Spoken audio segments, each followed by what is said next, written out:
Na-try mo na po ba yung ganitong luto? Meaty pizza. So another pizza po pero high in protein na pizza. Na-preheat na po natin yung ating oven ng 230 Celsius po in 15 minutes. Lagyan na po natin ng hot sauce. Ang sarap po nito ka-low carbs. And 3 cups po ng pork and beef po yung nilagay natin. Then maglalagay po tayo ng half po na tablespoon po ng salt. 3 pieces of egg. And please don't forget to like and follow po para updated tayo sa ating mga low carb meal every day. Thank you po and God bless. Then add po tayo ng paminta, Italian seasoning, at 2 tablespoon po ng Parmesan cheese.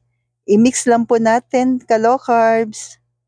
Then paalala po, ito pong ating pizza, kung kayo po ay nagpapagaling, ay iwasan muna natin yung ating cheese. Pero yung meat, pwede po yan.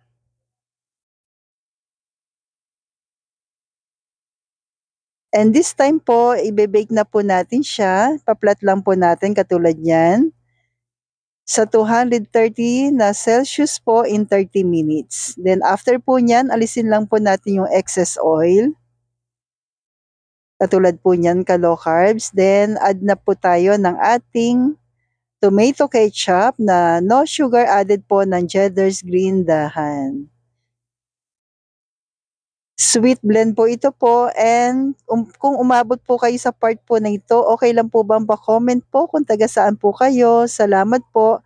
Then add po tayo ng onion o ng ating white onion po, yung sibuyas at cheese.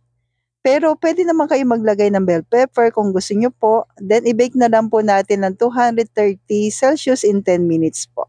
So stay healthy, stay low carb po.